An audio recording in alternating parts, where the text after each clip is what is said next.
Hey guys, welcome back to another episode of the Speaking Sessions podcast. I've got Taylor Armstrong here. He helps solar pros. He's a host of the Solarpreneur podcast, which I love that play on that. And he's a speaker and husband and father as well. We were actually just talking about this offline about how he's dealing with some craziness with the kids. He's got a son, I believe it was, at the same age as my daughter, just a month younger, but pretty cool. We're both in that same realm with that. But he's an entrepreneur, really helping out a lot of solar pros with the Solarpreneur podcast, as well as his speaking engagements that he does. But Taylor, I'm gonna let you introduce yourself a little bit more. Yeah, appreciate it, Philip. Do you go by Philip or Phil, by the way? I Just go by anyone ask. Philip. Phil, okay. That's what I thought. Cool. But yeah, man, super excited to be on the show with you today. And we were just talking how sales, public speaking, they go hand in hand. And that's actually one of the things that I feel took my sales to the next level is just working on that public speaking. Mm. So excited to, jam on that with you today. But no, I think you introduced me pretty well, so appreciate that. But like you said, I've just been doing solar sales out here for about 6 years now here in San Diego, California. Been running a podcast for about 2.5 years now, and yeah, I love it, and it's helped a ton because it's door to door. For those that don't know, I mean, solar in most states, you go door to door, and that's kind of how you get your leads. And so obviously when you're out on the door, a lot of it is just thinking quick, thinking on your feet. And so that's where I think it deals a lot with that speaking skills. Cause yeah, if someone comes baby screaming, someone comes in a hurry, you got to know how to adjust, got to know how to adjust and adapt to every different situation. Just very similar to as if you're speaking on a stage or, asked to give a speech, whatever. Sometimes we don't have time to plan things out, but we got to just be able to adapt quick and on the fly. So Mm. yeah, it's a huge part of what we do. And then yeah, podcast has been another big thing, and it's just been great to kind of coach and learn more myself as you share what's working for you. So yeah. Yeah. And I think about with the door to door sales, especially like a good salesman, if you will, that obviously I don't know his name, but that one black guy that's always like goes around and they're like, oh man, no, I don't know about that. And he's always spraying that stuff. Man, Kenny let's make your Brooks. Yeah. shoes white as whatever. And he just Yeah. spits things out. It's just so funny. Now that's a Mhm. super extreme. I don't think a lot of salespeople are going to be like that. But yeah, if you could be that, that off the cuff speaking and that fluid with it, you probably do pretty darn well. Yeah. Yeah. Yeah, no, he's funny. He comes to all our door-to-door conferences and speaks up there. So I don't think you have to be that funny to be able to sell, but it definitely helps to get people chuckling and get people, a little more relaxed as you're out there knocking doors. Mm, So yeah, he's mm. funny. Yeah. So what's your experience for I guess, or people you've worked with and helped their experience from being not able to speak, being kind of awkward, or just not be able to think and speak based on the interactions they're having versus those that really can speak and think on the fly and everything. Yeah. Now, like I said, it's a huge part of what we're doing. And that's part of the process that every, especially door-to-door sales rep needs to go through is just learning to speak and be comfortable out there. So I remember my first day, I started actually doing door-to-door pest control. We were out there in Dallas, Texas, and I just got dropped off middle of nowhere in this area. And they're like, all Mm. right, go hit some doors. It's you're out here next 8 hours, go figure it out. And Man, I'm like, are you serious? I don't even know what I'm supposed to say yet. Like, oh, well, here's the pitch. Go figure it out. And man, so, that's crazy. yeah, it's great. I'm literally sitting on a porch or just like a curb in Dallas for like an hour, just like stressing out of my mind, not knowing what to say, and just I'm from Utah, just barely 18 years old. And so, yeah, it's stressful out there, but I think that's part of the process is at some point, just like with speaking, I think you just got to dive in. You just got to jump in head first because you're never really going to be super prepared. I mean, you can do as many simulations, as many role plays as possible, but nothing's going to be quite like just being out there for real, whether it's speaking or going and knocking a door. So yeah, that's what I think. And then, I mean, along with that, we talked a little bit before, but just some of the speaking training that's out there, I think has been a great thing that's taken my sales to another level. There's a great book called Sell Like Sirhan, Ryan Sirhan. I think that's how you say his last name. Yes, But a he's rant like or the something. Yeah, it's a yeah. yeah, Yeah, you probably heard of him, but he's like the New York real estate guy.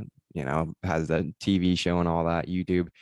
But his book, that's actually like probably, I would say, I don't know, 20% of his book is just talking about how working on his speaking skills and taking improv comedy classes. That's what he has every single one of his real estate guys do. And it Mm. just like explodes their sales. So yeah, I mean, I think it, like we're talking about, just goes hand in hand with everything. If you can learn how to break that ice and if you can learn to adapt quick to situations, then yeah, I think it's going to help in pretty much everything you do in life. So Mm. And so what would you think is, I know you mentioned when offline we talked about Toastmasters and we talked about improv classes, and those are two totally different things. Toastmasters would be more of a prepared speech. You have time to do it ahead of time, prepare, and then actually present it, versus improv is literally in the moment. You yeah, can try to prepare yourself, but that's all in the moment. So how do those, I mean, those are totally different things, but how yeah, do they work for you? I mean, obviously door to door is more improv, but when you go speak on stages, that's more of your Toastmasters prepared speech side. So do you right. think that one's maybe more beneficial than the other, or does depend on your goal? Yeah, no, I think it totally depends on your goal, right? I mean, I would say do both because they're only going to benefit each other.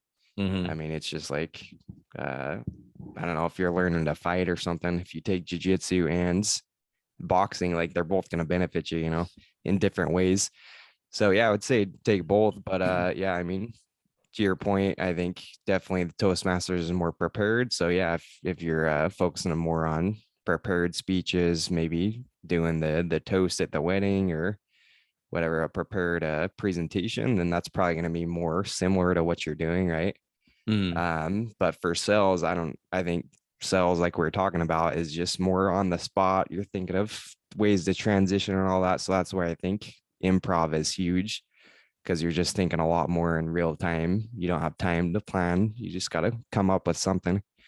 So yeah, I think both beneficial, but I would say just depending on what your goals are, what you're trying to do, what you're trying to prepare for. I think Toastmasters is a great place to start. And but yeah, definitely both are beneficial for sure. Okay, well, awesome. Well, hey, I actually want you to kind of dive through and take us through like a sales conversation. I know I would say there's kind of three parts. Maybe the pitch and presentation are kind of the same thing, but they're also a little different. Which kind of like the pitch, the presentation, and the close. So could you kind of walk us through how those are, and maybe how improv and prepared speaking would help benefit you on both of those, or all three of those? Yeah, for sure. And so in sales, I guess even in sales, there's times where you got to be more on the spot versus like for example, in solar, we're out there knocking on doors. And that obviously you're thinking quick, you're transitioning, you're figuring out how to adapt to different situations. But what we do is we're setting up appointments to go back and really present to them on solar. And so that's why I think it's both beneficial to have more like your improv than more your Toastmasters. Because when we're going back for the presentation, it is a little bit more prepared, Mm-hmm. kind of the direction you want to take it.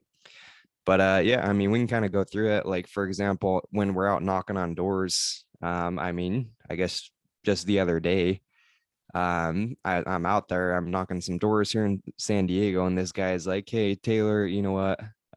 You're like the 10th guy that's come to my house." And it's just the same thing over and over and over. And so I'm like thinking, man, what do I say? And so in sales, we try to memorize, like they call them one-liners, just and you're thinking of jokes, just like that Kenny Brooks guy. You try to find ways to ease the tension because anytime there's that tension buildup, people get so serious out there. So Yeah. comedy and just figuring out ways to ease the tension is just huge for us because then take a guy from all stressed and pissed off that someone's at his door, just having them relax, and you can almost see the change in their persona, just see them relax a Mm. little bit. So for me, I don't know, you think a little jokes. So this guy, I'm like, well, hey, sir, you know what they say? They send the ugly ones first. And then and then you see him just kind of like laugh a little bit. And I mean, I didn't end up, he was this ornery old guy. So I didn't end up actually getting the appointment, but it's like stuff like that. You have the dogs coming just freaking out at the door and people are just trying to talk over their dog. Mm-hmm. And so I don't know, you say stuff, hey, that's quite the alarm system you got. How much that thing cost you? I don't know, just like little jokes here and there. Are you the king of the castle here? just little Yeah. things. And then it just helps ease that tension because people, I mean, especially like San Diego, people get their doors knocked over and over and over and over.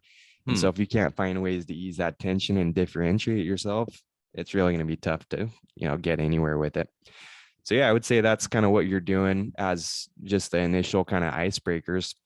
And then Yeah, I another, mean, I want to kind of break that yeah, go down ahead. real quick. That's Yeah, kind of yeah, like the opener in a prepared speech, if you will. So really opening up, getting their attention, engaging them, and yeah, yeah, being there that you're there at their door. They're kind of already a captured audience, but they're yeah, not captured yet because they're like, "Who in the world is this?" And then they see, "Oh my gosh, it's the 10th solar guy." Like, dude, I'm not interested in that. And so, yeah, yeah, really capturing their attention and keeping them engaged with that joke is a great way to do that. And of right, course, like you said, relieving that tension or whatever's going on, just trying to make a joke. It's always a good way. People always love to laugh and everything. So just getting them yeah, in that and then realizing and that you're paying attention to what's going on around them. And I think you mentioned that as well about how that first guy, how he looked very stressed out and looked a lot less stressed afterwards. So it's good to be able to yeah, read body language as well, which I guess really in improv, that's probably where you see that and talk about that a lot more. But even in the yeah, prepared speaking as well, sometimes that happens on stage too. If you can see, certain stages, the lights are like all in your eyes, so you're not yeah, able to see it. But if you're able to see the audience and man, they're passing out here, you might want to change it up, wow, like yeah, just go yeah, crazy there on stage. It just depends. But if you can see that audience, even then, you might need to change up your speech to help with that as well. So I think that's really yeah, good being able to have that read the body language and then getting that captured audience to actually be engaged by telling a joke. yeah, for sure. And no, I think, well, yeah, any great speaker, I'm sure you do this too, Philip, but like I've even seen, we were watching, I think it was Tim Grover speak on stage, Mm-hmm. I don't know, 6 months ago at an event, and he could see that the audience, he was actually like the last speaker of the day. Mm-hmm. It was at like 8 o'clock at night. So everyone was just like gassed being there. They like eyes were glazing over and all that. And so he literally makes them like stand up and, kind of change their state and all that. Mm. And so I'm sure you've done that with your speaking, but yeah, Oh I think yeah. Yeah. You that's, always try to get them to do something physical. That's always another good way, get them connected yeah, to you. Yeah. yeah, And one thing I meant to mention that you asked me, which I think it's kind of it seems like salespeople really do that a lot. They're good about doing that. But you said, "Hey, you go by Phil or Philip?" And it's like, oh yeah, yeah, he wants to actually know which one do I prefer instead of just yeah, assuming one or the other. Or a lot of yeah, people, most people default to Phil. They're like, hey Phil, and I'm like, yeah, it's Philip. Like yeah, I might say it one time and I just don't say it after that. But and then even then, some people just keep calling it Phil anyways. So yeah, but I did notice that as well. I want to make sure to point that out. yeah, So that's yeah. another No, good point that's, about getting people to stand up to get engaged in another way, not just telling a joke or a funny one liner or whatever. yeah, no, we'll actually do that. I mean, that is kind of a habit as we're out Mm, knocking doors, is you'll kind of ask people mid presentation what their name is. And, mm, it's just like the how to win friends and influence people in the Dale yeah. Carnegie. People love hearing their name, right? So we Yep. try to Yep. get their name and figure out what they like to be called and then just use that as many times as possible as we're out there Hmm. presenting on the doors. So Oh yeah, I think because it's, we distinguish our name. You can be in a busy crowd and you hear your name. You hear Taylor and you're like, who's yeah, that? Who knows me around here? yeah, Somehow you hear Taylor of every single other noise and conversation going on. yeah, That's very true. yeah, for sure. But no, but yeah, I think all those things, apply to what we're doing out there too. Hmm. Like I said, ton of similarities that I know you guys are doing, whether it's on stage or for anyone who wants to start knocking doors, you're doing very similar stuff. So Yeah. Oh yeah. Yeah. So then from the pitch, obviously it's the opener. Then we go into the presentation, which is really the meat of everything, where you try to really show the person what solar system they can get and how it'll benefit them. So how does that look? Because obviously that's a little bit more prepared. You have their house size and everything. Obviously I'm not a solar person. I don't know everything. So yeah, talk us through some of that. yeah. And so the typical sales process, you have, just like you're doing a prepared presentation, you have the steps you go through. So first we would, figure out their situation. And I mean, I guess to relate it to speaking is you'd probably do something similar, obviously not like in person, but I think any speaker is going to figure out like who they're actually speaking to, how they're going to target it. Because if I know that I'm going to like I don't know, if I'm going to speak at like a church conference and I'm talking about kilowatts and ampage and the roof angle and the azimuth, people are gonna have no idea what I'm talking about, right? Yeah. And so just like that, you got to know your audience. So you got to know what you're dealing with. And so we're doing that exact same thing in the sales process. We have a set of questions. Hey, how long have you been in the home? Do you plan on using more electricity as you guys are here? Do you plan on putting in a hot tub, putting in a pool, getting a Tesla, getting an electric car? So we Mm, just figure out their exact situation. And then we figure out all their concerns and their questions. Because all they're doing, they're just basically, you think of like a poker tournament, right? mm, Basically what we're trying to do in the sales process, we're trying to see their hand. Because if we can mm, see their hands, we can know exactly what objections they have, then boom, we're gonna win every time, right? If you know the mm. cards in poker, you're gonna win every time. Yeah. And so that's all we're doing as we start out the process is obviously build some rapport, get to know your audience, probably just like you do in speaking engagement, crack some jokes, get people comfortable with you, and then just tailor your presentation to them. And Mm, so obviously it's going to be prepared, but still there's things you're going to adjust based on what their situation is. If they tell you, oh, we might be moving soon, Taylor, then you got to really figure out, all right, I know I need to talk a ton about what's going to happen if they sell their home with solar. So that sounds like that's mm, kind of a big thing for them. So yeah, you're just figuring out all their concerns, writing it out on a piece of paper, and then they can see it. And then you're going to tackle those concerns, those questions as you go through your presentation and just really build up the problem and then give them the solution. I think that's any sell. It's important to do is just build the problem. And if people don't see a problem, they're not going to need a solution. mm, So just to break it down in its simplest form, I think it's pretty much that. Just number one, get all their figure out what type of customer they are, figure out all their questions and concerns, figure out your audience, and then just build a problem after that, and then give them a solution, and then go into a close. So yeah, I mean, that's the presentation, kind of its simplest form.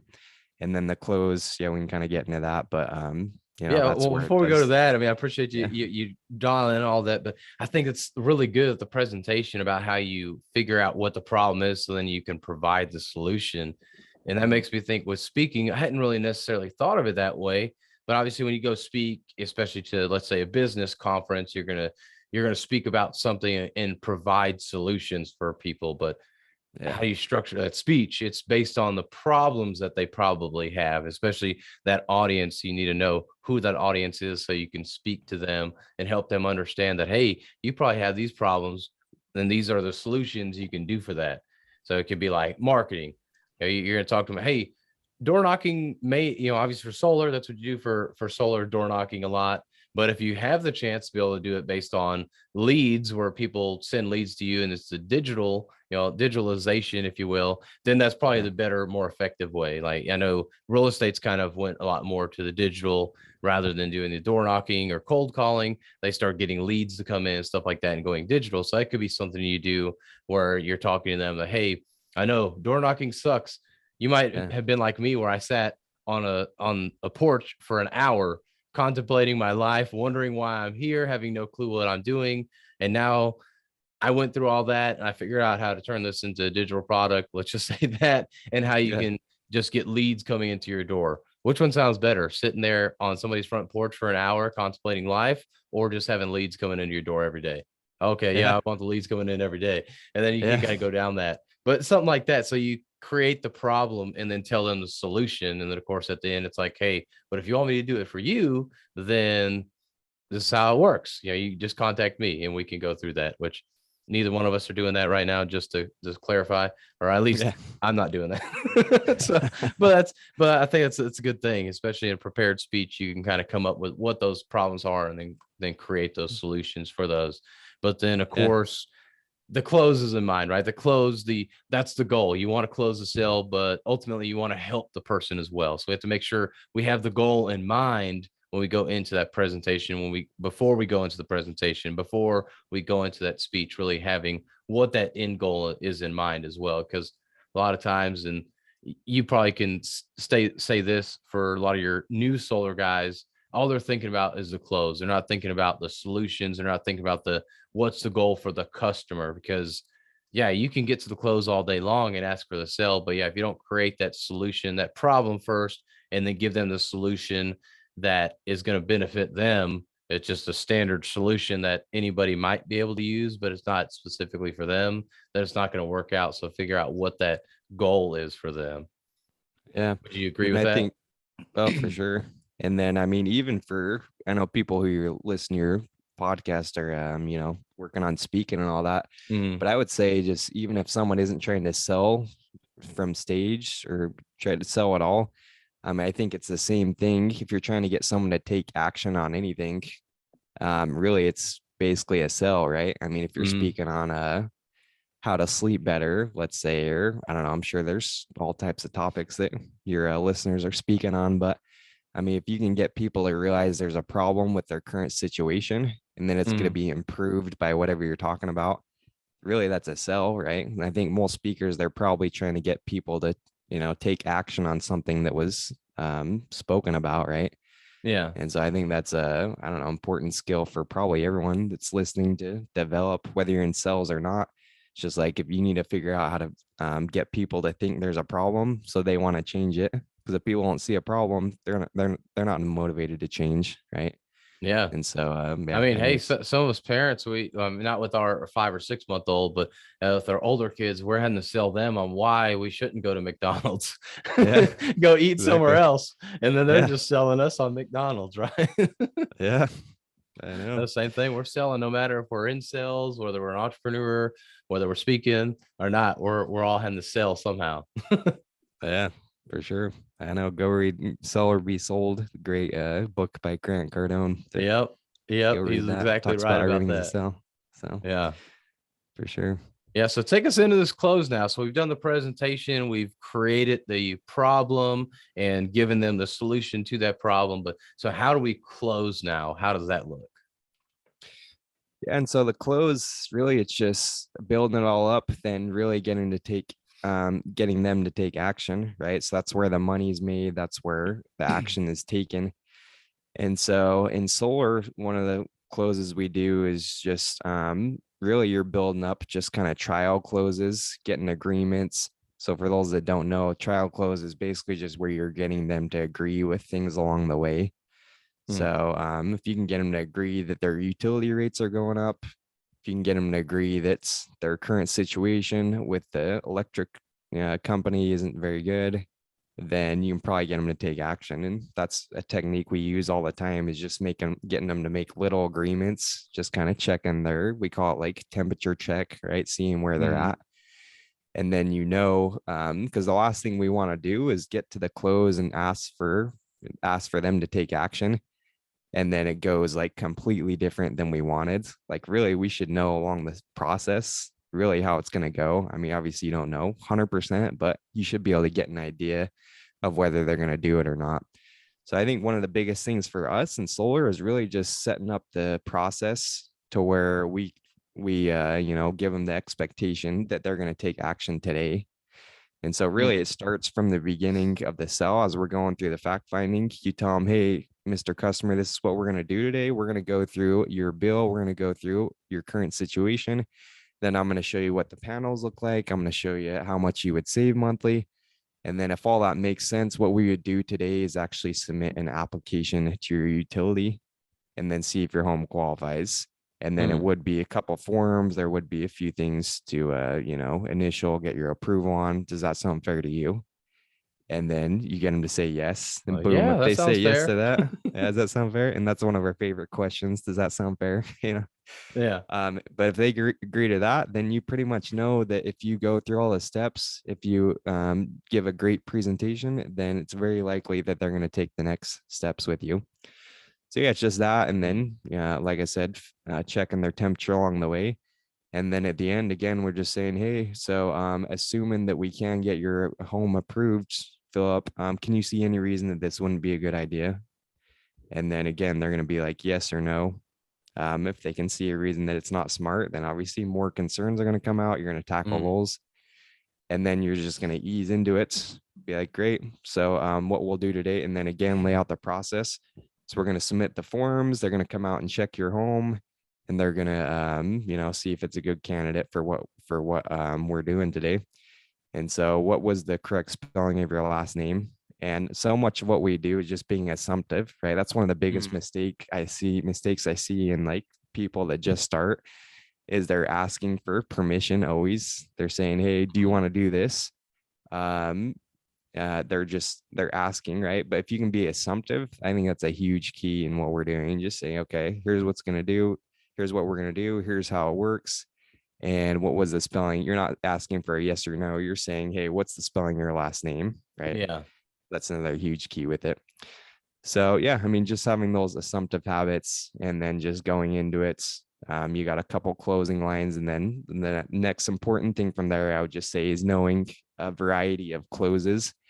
And that's where it becomes, again, more the improv, just like, I don't know, maybe you're on stage trying to sell something. You got to know multiple ways to kind of loop around. We call it the pick and roll, just to, know how to overcome an objection and then go straight into another close. Because if I just keep saying, hey, Philip, all right, yeah, if you move, it's going to be super easy. If that was your concern in the end. So do you want to do this? And then you have another concern and they say, oh, if you don't save money, then there's a production guarantee on the home. Do you want to do this? And I just keep asking the same thing over and over. They're probably gonna be like, all right, this kid's just, I already told him no already, but if you can know different ways, then it's going to be much easier. So I think that's another thing, just knowing multiple ways to close people down. And Yeah. so, yeah, I don't know. I'm sure there's ways to relate that to speaking and what you're doing on stage, but that's kind of Yeah, what that we're doing one. in I our mean, sales I process. would say if you're having to sell that hard on stage, then you probably shouldn't be on the stage, just because Yeah. it should be more of a captured audience, people that actually paid to go to that event to Yeah. go Yeah. hear you speak and everything. But yeah, Yeah. there's definitely are that where you do come in for that pitch or that sell at the end on certain stages. Not every stage, obviously. It just depends on Right. how you're getting paid or compensated for that speaking event. But yeah, definitely some of that. Yeah. I Yeah. did like how you mentioned, which makes a lot of sense and relates with the speaking, how you talk about the beginning about what y'all are going to talk about. You talk about it basically, you mentioned with the assumptive close, like, hey, this is what we're going to do, get some information, go through the system that we could give you. And then at the end, we'll go ahead and get you signed up for that system. And then you went through and talked about that system and all, their problem, created that problem, gave them the solution based on that system, based on everything that they have going on, and then you close them. So you wrapped up with what exactly you talked about. And that's exactly the same way with speaking. You come in, and a good way to start is, hey, here's what we're talking about in our speech, or here's what we're going to talk about today, what I'm going to cover. And then you go in and actually talk about those things in the middle of the speech, the main part of the speech, and then you close by reviewing what it was that was talked about. So, which, in a nutshell, is kind of what his speech is as well. So it's really cool how Yeah. they do correlate so much to each other, but definitely more, especially when you're on a stage speaking in front of people, it's pretty much straight prepared, no real improv versus Yeah. sales. You're having the prepared parts, but you have the improv and really having to fill in a lot of those gaps. So that gift of gab sometimes Yeah. comes into hand and is very handy for sales. I mean, it's good for Yeah. public speaking as well, but more so for sales. Yeah. 100%. And I think another thing you'd probably agree with too, Philip, is just intertwining like stories within what you're doing. Mm-hmm. So that's a huge part of speaking on stage is that's really difference for me between like a boring speaker versus like one that captivates you, just weaving stories between all that. Oh And yeah. so if you tell a fact, if you just say straight fact, then it's not nearly as powerful as if you can tie a story into it. So when we're overcoming people's objections in the sales process, what we're Mm-hmm. doing, we're trying to weave stories in that. If someone says, "Oh, we're concerned, we're going to sell our home." Well, hey, Philip, you know what? Your neighbor Judy, she actually is in the process of selling her home with solar.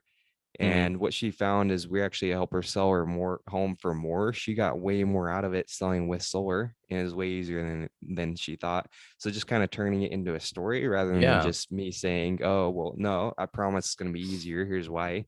Because people, it just activates that other side of the brain, right? And people Mm-hmm. listen way more, I see, when it's a story tied in there. And so I think that's another huge piece of it. But no, it's funny. I'm actually looking at it. You maybe read it, but Speak to Win, the Brian Tracy book. But I know he I haven't talks read that about, one yet. Yeah, that's on the okay, list, but I haven't read that one yet. yeah.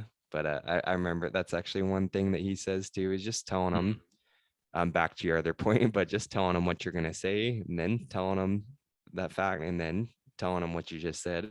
It's just like, Yeah. it's funny that it works that way, but I think that's Oh a good yeah, part of and then the speaking. old adage where they say, facts tell and stories sell. I mean, Yeah. you can remember some facts, but when you tell a story behind it, it really solidifies those facts within that and helps you remember. Because yeah, we as humans, I don't know why it is, but we can understand a story and remember a story a lot better than we can remember a fact. Yeah, Oh, for sure. that's always a good thing to make sure we're telling that story within all that. And so I like that you do weave that in, and it doesn't have to be your story, like that the Judy example you used, that was obviously Yeah. something fake, but maybe Yeah. something real, but maybe it's not your real story. So as you're coaching somebody, if maybe they pick up the story that you've used with a sales conversation. Hey, we had a client. You can just say, hey, we've had a client, like our company has had a client. They had the same concern. And actually, what happened when they went through and to sell their house, they were actually just able to sell it for 20% more because they had solar on there, and made it a lot easier and a lot more attractive sell versus not having solar and stuff like that. I mean, you could just throw that in Yeah. there. So it doesn't have to be your story per se. Obviously, you want to start having stories that you've had because you can get more details and everything, but still you can start with somebody else's story as long as the fact. You don't want to Yeah. just tell some fib, but tell a Yeah. good story to help with that sell and Yeah. everything, and bring that Yeah. point across. Yeah, for sure. And no, it's like solar, one of the problems with solar is it's such a logical thing, especially out here in California, because we're just taking someone's bill and we're usually like cutting it by 30, 40% Mm, by putting solar on their house, and they don't have to pay any money out of pocket. It's just yeah, replacing what they're paying. And so it's so logical that it pretty much sells itself. But like the yeah. reason why a lot of times it doesn't is because people are just selling on pure logic. They're not Mm, adding any emotion into it, because people, sometimes we forget, people buy on emotion and then mm, justify that with logic. And so the way to create that emotion is, yeah, like just like you're talking about, tying those stories into the sales process. And so anyone that's selling anything, and obviously, speaking to, it's just, you got to have those stories throughout what you're talking about, because that's how you're going to create the emotional reaction. I think it's probably the best way to create that emotion in there is just tying in those stories.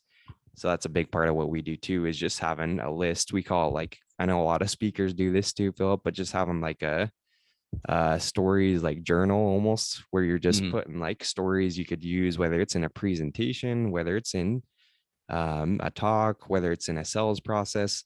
What I do, I keep just like a notes section in my phone, and I try to just add in stories of stuff that I think could be applied in a presentation or Hmm. in a podcast or in a talk or in my sales process. So I think that's something that every speaker should start doing. Just keep like a stories journal almost. And a lot of us don't really think about it, but if you start to think in that way, like, oh, this lady just gave me great customer service at the store today and did this like cool thing.